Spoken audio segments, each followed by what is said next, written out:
Before we do our regular mimer, every year in this week we do something we'll do again this year, and that is a mimer, a short mimer from the Alter Rebbe, and it's printed in the Kuti Torah. The Kuti Torah, this sefer is called the Kuti Torah, and this is my moran from the Alter Rebbe on every parsha, and it's actually referred to as the Chassidus parsha. In other words, the Chassidus on parsha is Achri Mois, the Chassidus on parsha Kedoshim, the Chassidus on each and every parsha, and there are two volumes. This is one volume, and this covers Vayikra, Bamidbar, Dvarim, and Shir Shirim. There's another volume that covers Bereshit and Shmois, has a different name, and there's a long story behind why it was a different name, but to make the long story short, was that after they finished publishing the first volume, ready to publish a second, all the publishing houses that publish Chassidus Sfarim were closed down. This was the time in Russia when the Maskilim, the Enlightenment movement, was very active, and they found a way of filing false accusations against the Chassidic publishing house because they knew that this was the strongest force against them to undermine their movement. And they succeeded. So for 10 years, they couldn't publish anything. After 10 years, it opened up and they would continue. But for some reason or other, Tzemach Tzedek, who was doing this, said that this time it'll have a different name. So they're really one set. It's Maimarim on all the parshas, from Bereshit until Dvarim. But the first two have one name called Torah Or, and the second has another name called the Kuti Torah. And the Rabbeim refer to this as the Torah Shebal Peh of Chassidus, the oral Torah of Chassidus, which means Tanya is referred to as the written Torah of Chassidus, meaning that it's compared to, just like in Torah in general, there's the written Torah. And the written Torah, which is the 5 Chamashim, they include everything that's part of Torah that came later. So too, Tanya includes in it everything that was revealed in terms of Hasidic teaching. It's all included in Tanya. That's the written. And these Maimarim from Torah Or and the Kuti Torah is like the oral interpretation.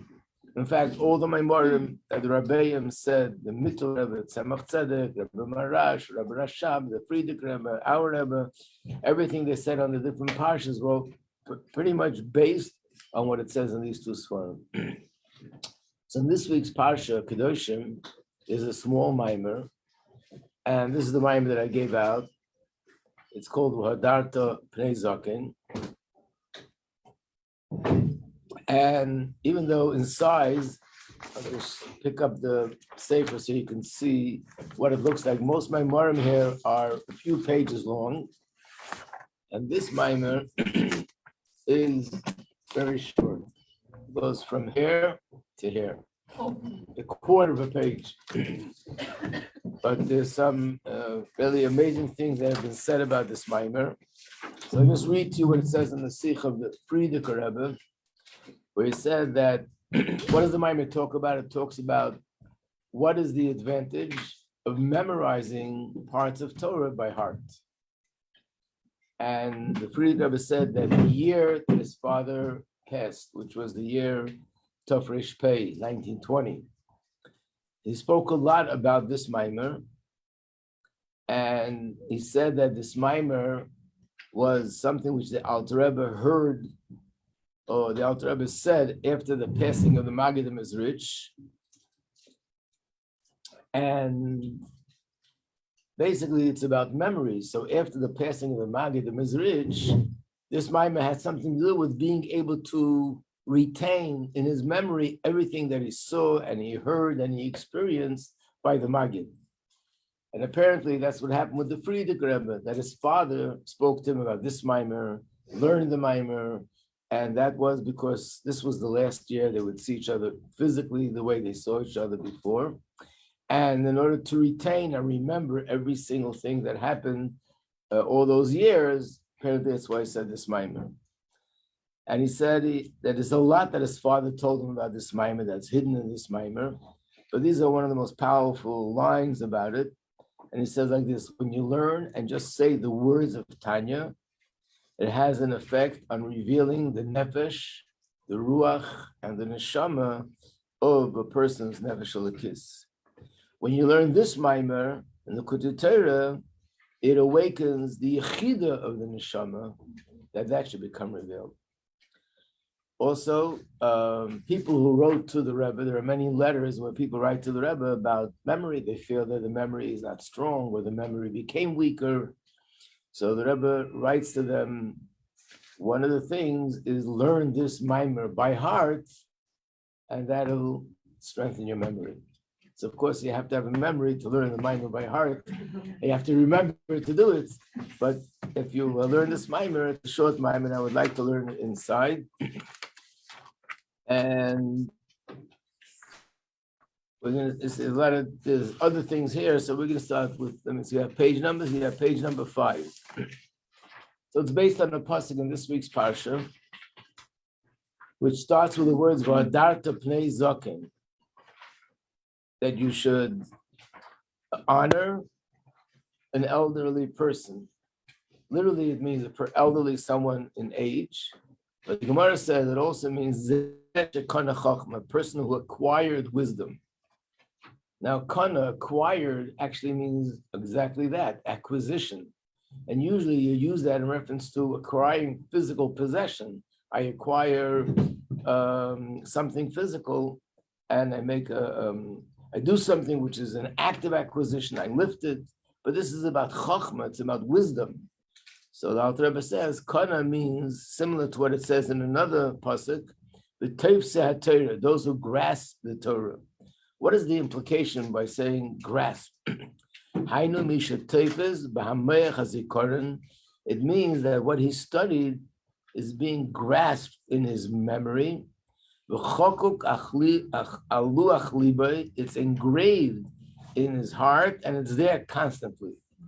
That's what it means to grasp, and that's what it means to acquire. Next, page 6. Like it says, the Chazal saying Gemara, who's considered a Talmud Chacham? In other words, people study Torah, but when do they have the title Talmud Chacham, a true Torah scholar? A person that is asked a subject of halacha, and without hesitating, he can immediately give you the answer. Which means that not only he studied the material, but he retained it. He has it in his memory. It's there. Sha'oz, and then if the person is someone that's on that level, that whatever he studied in Torah is engraved in his memory, oz mitzvah lamed miponov gam b'shor she'en osik b'Torah. Then it's a mitzvah to stand up in his honor when he walks into the room, even if he's not studying Torah. In other words, if he's studying Torah, you're standing up because in honor of the Torah. But if he's not studying Torah, why do we stand up? The answer is Hashem dwells eternally in him. Wow. Even if he's doing other things, he's working, he's doing mundane things that anybody does. He's not doing something spiritually now, but the words of Torah are engraved in his head, which means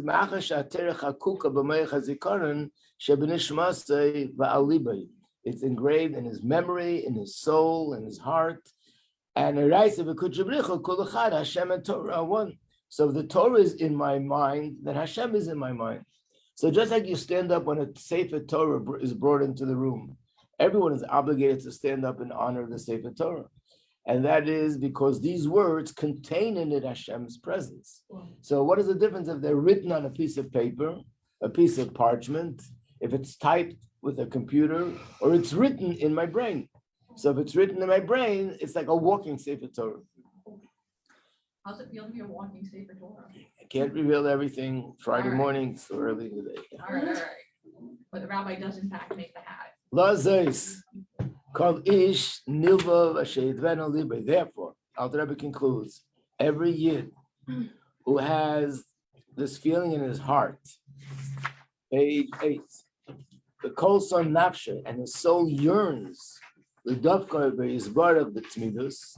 He wants to be connected to Hashem constantly, not just when he's davening or when he's learning or when he's doing a mitzvah, but he wants that bond with Hashem should be 24/7. Lies Hashem sheichem bekir beitamid, belishum hefsig or period la'olam, without any interruption ever. Always be one with Hashem, not even interrupted for a second. How's that possible? You can't be doing mitzvahs every second of the day. So the answer is, this person should acquire Torah in the memory of his soul, and then, even when he's involved in material matters, things that are related to the physical body, he's eating, he's sleeping, he's doing other things that are just physical needs. The Torah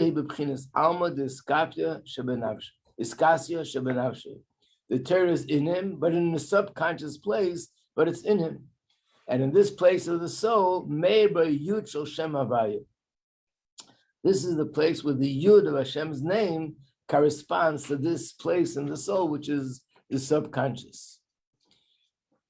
Shalochen, page 9, the Parsha Kadosh Li Kol Bocher, Ksiva U'Zikaron B'nei Necha.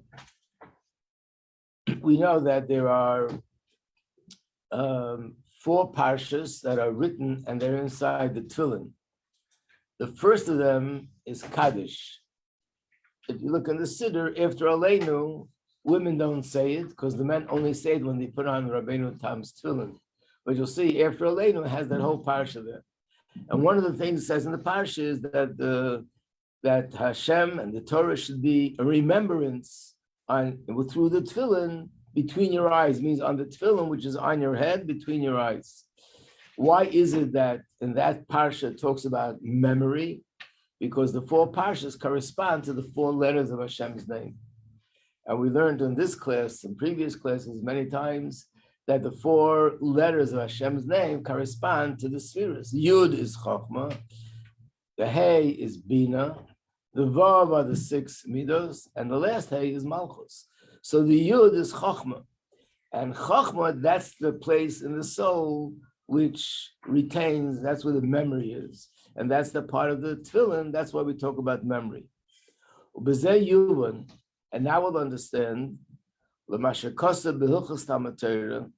that which is written in the halachas that talk about studying Torah, and it's brought down in the halacha b'shem sifri, in the name of the sifri, which is a medrash. And what does it say? Mitzvah al kol echad ve'echad leida kol haTorah. It's a mitzvah for every single person to know the entire Torah. Shein kol taryag mitzvahs v'dugulakayim. And these are all the 630 mitzvahs and also the details how to fulfill them. Why? Because when you study this, it's in your head. You retain this information and it's in your head. What's in my head? The knowledge of all. What am I accomplishing? I know the hamshich havaya, being that the light of Hashem shines in each one of these Torah subjects. So, and there are 613. So it shines on the 613 faculties of my soul with all their detail.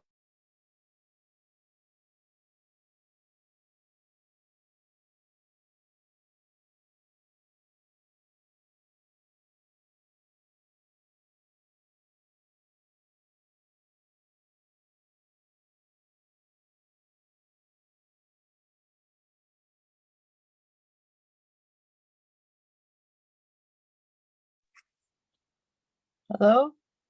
You're frozen. We don't see you or hear you.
Class is zoomed at 8:51.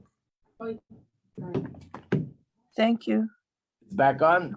Yes, back on. Okay. So the 360, the difference is the 360 of 5 commandments, the lay is to protect us from negative things. That's why he says both. On one hand, everything is beautiful. On the other hand, there's no blemish. It means there's also, we're protected.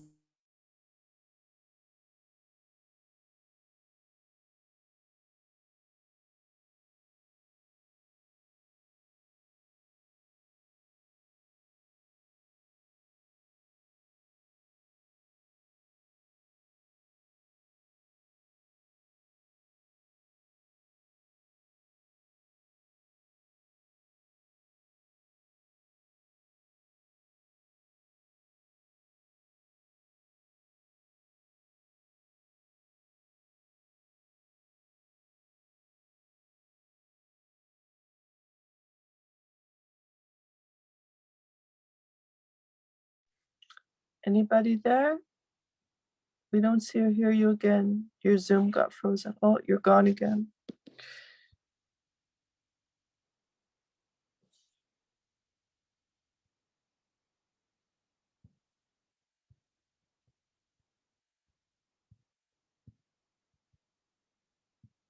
So what we learned now is that if a person wants to be connected to Hashem on a constant basis without any interruption, not even for a second. So no matter what I'm doing, even when I'm sleeping, I'm connected because it's in there in my memory. Yeah. Does this apply even if somebody's like learning Torah for their own reasons? If it applies even if you learn Torah for their own reason, probably it applies.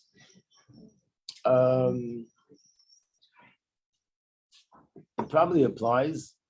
There are different levels in wrong reason, like how wrong is one level. In Tanya, there's a few chapters we learned in Chassidus not that long ago, whether it's I'm not learning it to connect to Hashem, or I'm learning it because I want to make a lot of money, I'm learning it because I want a lot of honor, or God forbid, learning it so I could know what to say to undermine Torah, things like that. So I guess there are different levels.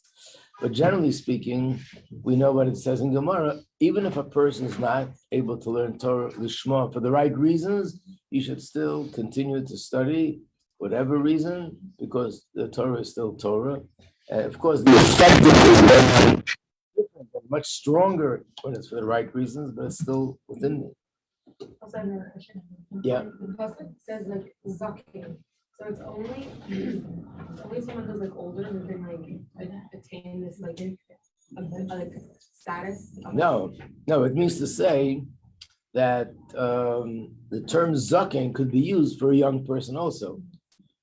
In other words, zaken literally means chronologically in age, but zaken also has the meaning of, in other words, an elder doesn't always mean physically older person. It means the Talmidei Chachamim, the heads of the community, are called the elders. You probably heard the name the Shpola Zayda, right? It was a big Rebbe. Zayda means a grandfather. It is a long story. The Baal Shem Tov, he gave him that name when he was at his bris.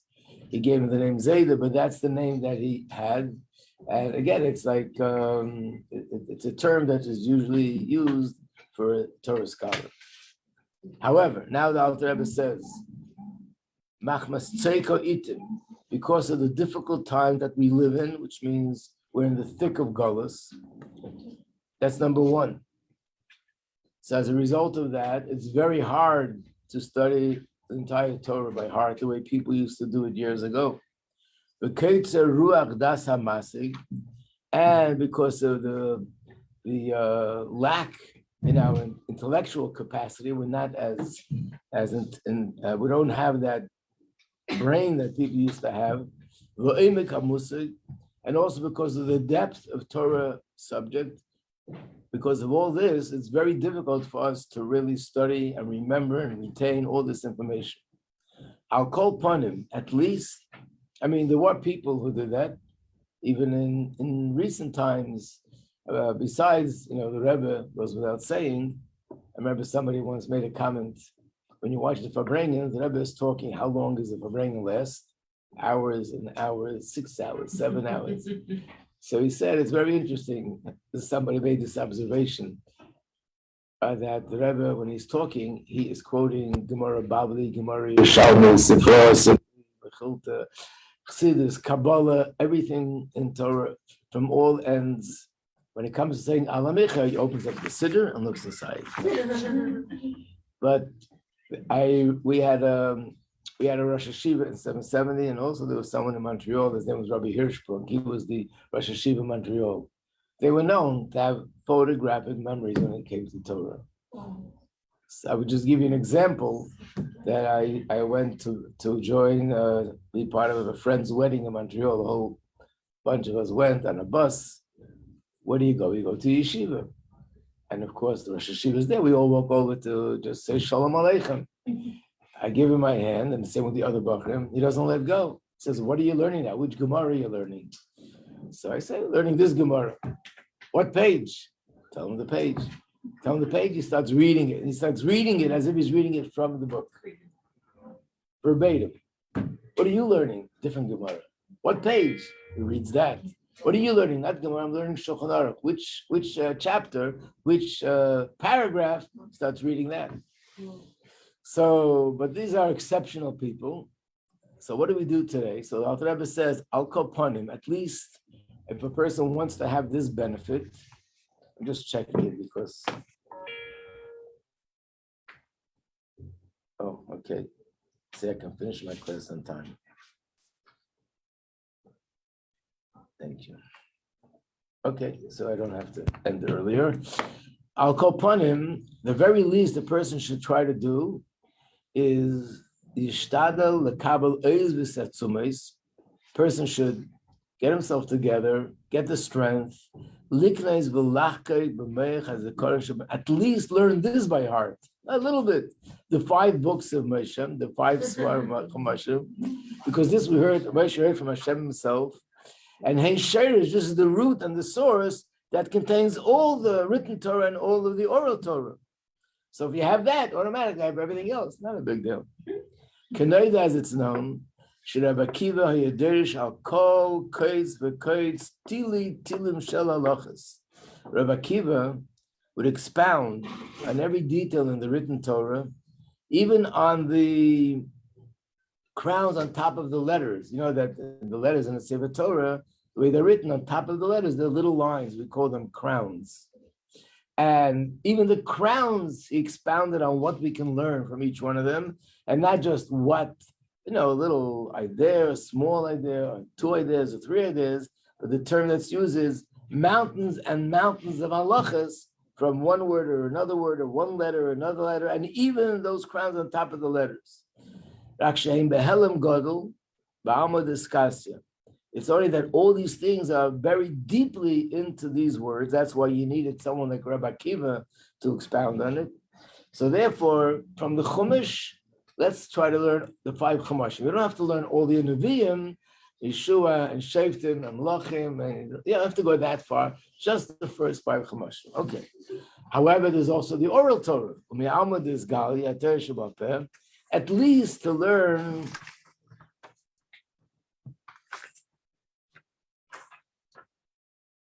no. I'll call upon on the Pachas Yikin say the Kachim.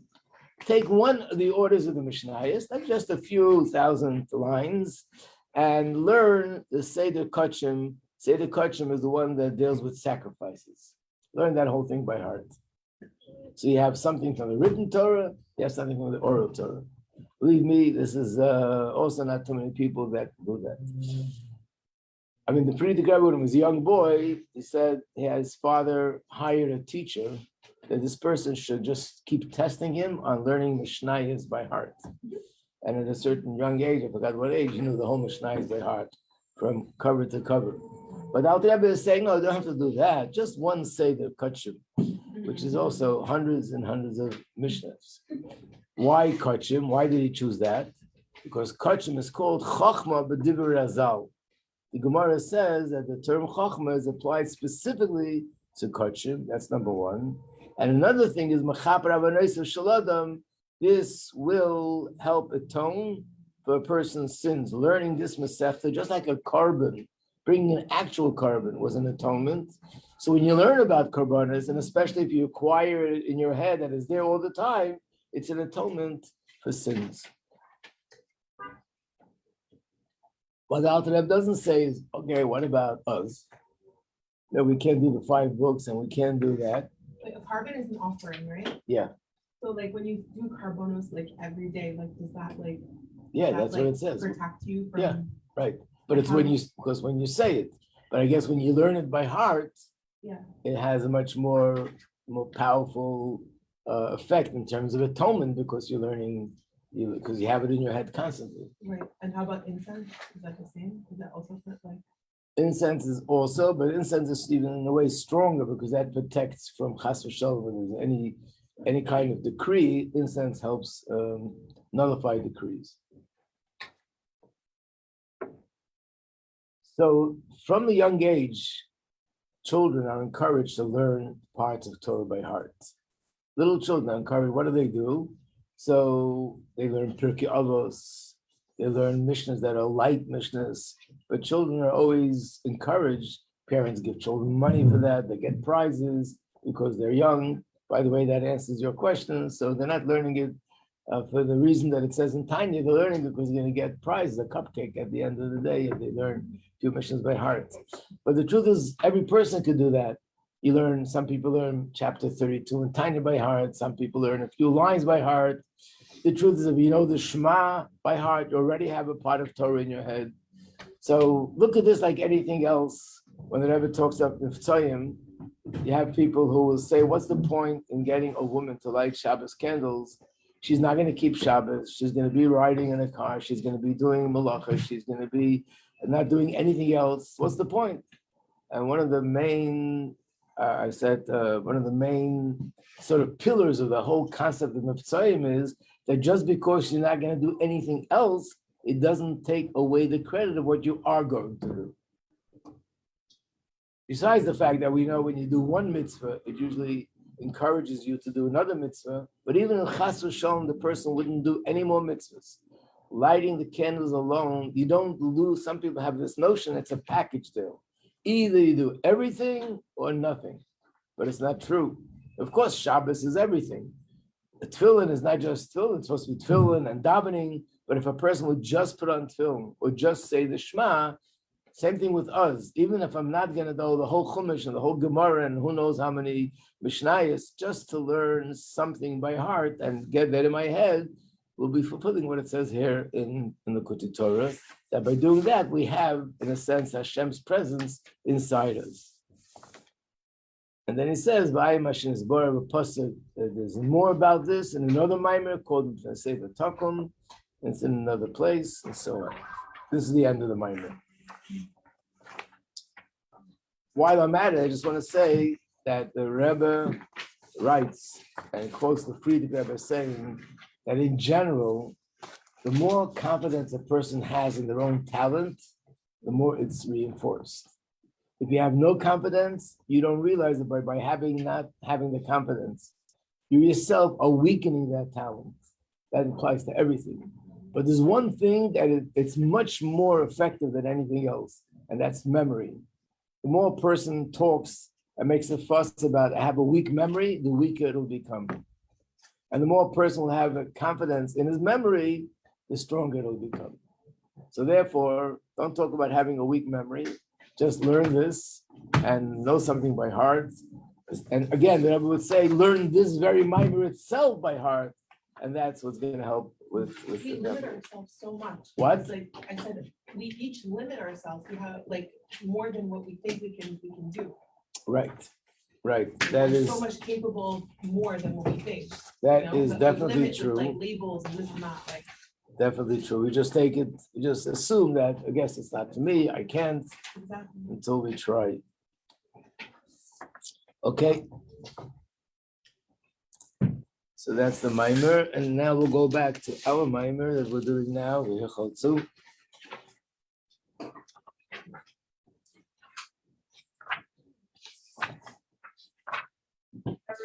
Yes.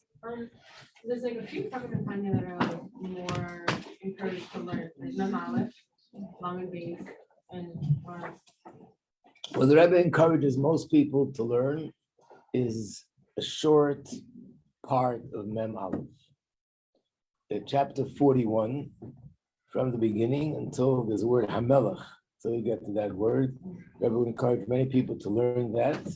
Besides the fact that if you learn it by heart every day before davening, to think a little bit about it, but the fact that it's engraved in my mind means that I have Tanya written up in my brain.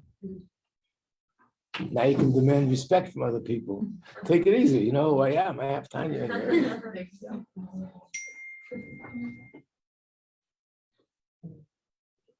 Perek Yud Beis. Now he's going to talk again about another thing, which is one of the symptoms of Sinas Chinam, one of the symptoms of Midyat.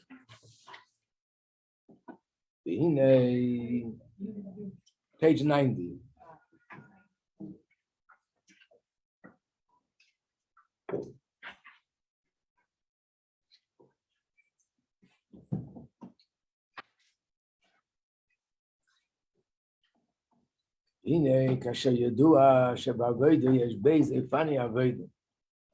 There's two ways of avodah. When he says avodah here, specifically referring to davening, we know that in Chumash there is no pasuk that says it's a mitzvah to daven, even though it's a mitzvah. So where is it written in the Chumash? The Gemara says it's written in different words. It says in Shema, well, the Avda, you should serve him with all your heart. How do you serve Hashem with a heart? Which mitzvah is there? Which service is there that you're serving him with your heart? And the answer is davening. So these words, Avda, is the source in the Chumash for davening. So davening is called Avodah. And the reason for this is, if we would understand davening only on the literal level, which is also true, and that we daven to ask Hashem for our needs. It's one of the fundamentals of Yiddishkeit, that a person should recognize that everything we have, begashmi, beruchnius, in health, in sustenance, children, everything comes from Hashem. How do I demonstrate that I believe that? By davening. That means I show that where do I turn to when I need something to Hashem? That's a simple part of the mitzvah of davening. The deeper part is it's avodah. The whole point of davening is to serve Hashem with my heart. In other words, davening is the time of the day where I develop and I generate more of an emotional bond with Hashem. Throughout the day, I'm doing the practical things. I'm learning, I'm doing mitzvahs, I'm going to work. And of course, it should be permeated with feelings of love for Hashem. But when is the time to actually focus exclusively on developing that emotional bond with Hashem? That's what davening is all about. So the davening is to think about the greatness of Hashem, to think about the relationship between Hashem and me, to think about Hashgacha Pratis, how Hashem creates the world, and how precious everything is that's connected to Hashem. And these are the thoughts that will stimulate in my heart a more profound feeling of appreciation and love and this emotional bond with Hashem. But nevertheless, there's two ways that this can take place. One is avodah b'simcha. There's one where a person davens and the davening generates simcha. And the other one is an avodah of merirus, more of where the person is feeling feelings that are, he feels broken, he feels bitter. I mean, not in a depressed way, but it means he feels how far he is from Hashem and he wants to get closer. And he's going to explain now what is it that leads one person to daven and find themselves b'simcha, and another person to daven and find themselves feeling the opposite, not chas v'shalom the opposite of simcha, but it's more about having a broken heart and being humbled and being feeling awe for Hashem. It's a different kind of a feeling. Like they tell the story, there was once a very big chassid, that he was a big chassid and his son was a big chassid. The father lived in the son's house, and they used to daven for many hours. So they davened in the house. And this other chassid, who knew them both, walked in, and he says, what's going on in this house? This must be some sort of a crazy house. Because in one corner, the father was davening, and he's singing very happy songs. The other corner, the son is davening and he's crying. Like, what's going on in this house? Is it a place to cry or to be b'simcha? Like, normally, if, God forbid, the condition is not so good, everybody's crying. If there's something good, everybody's b'simcha. The answer is, this one was davening one way, and this one was davening another way, different ways of davening. And the difference is, being that the mind is the key to the heart, it's what I think about that stimulates the feeling. So there's certain thoughts, if I focus on it, that'll generate simcha. And there are other thoughts, if I focus on that, that'll generate feelings of humility, yearning, broken heart, things like that, that are also positive feelings, but it's a different path, a different mode. So first he starts with the one that's b'simcha.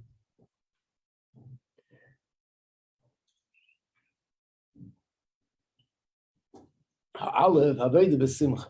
What does that come from? Hainu. When a person thinks, oops, I never took the attendance. I'm going to get in trouble. Just 1 second. Let me do this. Gotta be a clever thing. No, I did it. Okay, I did it. Okay. See, memory. That's what happens when you talk too much about the memory. Okay, so the Kishemaskulam is great, and if a person learns, studies, and thinks deeply into Gedulas Hashem, the greatness of Hashem, Hein ba'etzem Gedulase bin abriya yesh me'ayin. First of all, how awesome his greatness is by thinking about the creation, that the creation is yesh me'ayin. We use those words, we say it's yesh me'ayin, but really to understand how amazing and how phenomenal that is, creating yesh miyayin. And as this subject is explained in another place, but nevertheless, he's going to explain it here briefly, that when we think about Hashem creating the world yesh miyayin, there are 2 points that come to mind. And both of them are reasons for a person to, that lifts a person and makes him feel the feeling of simcha. First of all, Etzem Inyan Brias Yesh Mi'ayin, just the mere fact that Hashem creates something out of nothing, Hu Inyan Nifa, that in itself is something which is amazing, something which is something phenomenal. She'ein L'ha'adam Shum Tzir Azeh Klal. Human beings have no concept what it means to create Yesh Mi'ayin, because all the forms of creation that we know is Yesh Mi'yesh. There's no such thing as yesh me'ayin in our realm.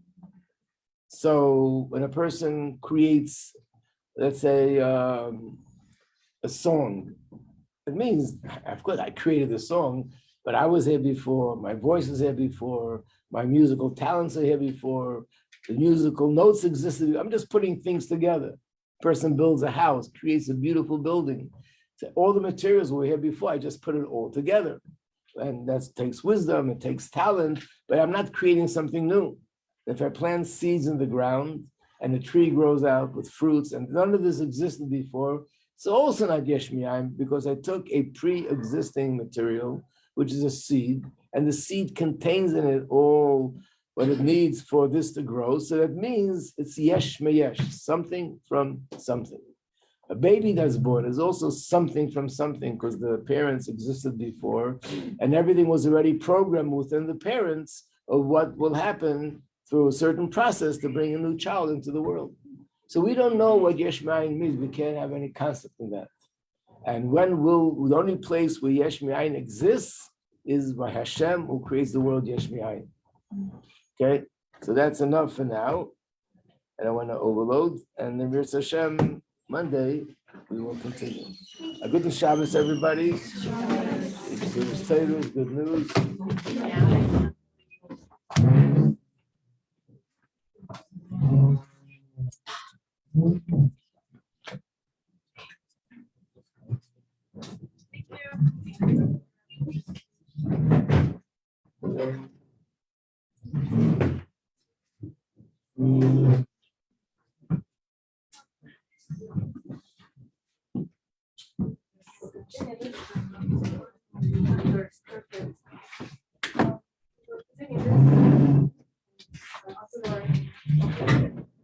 Yeah. Yeah, thank you, beautiful.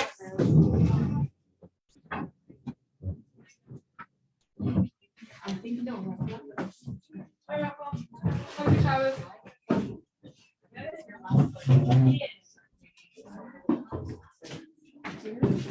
Oh. Hello.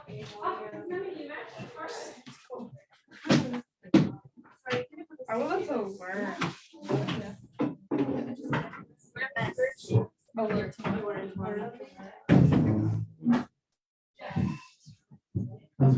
Nadia, lucky. Yeah. My face constantly. Every time you tell me. Thank you.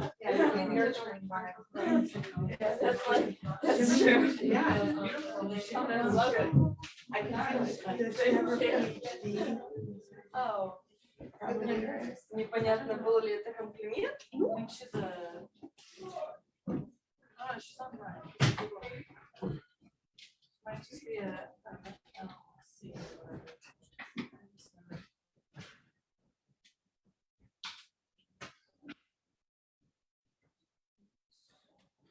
Wow, she's doing that. They were roommates.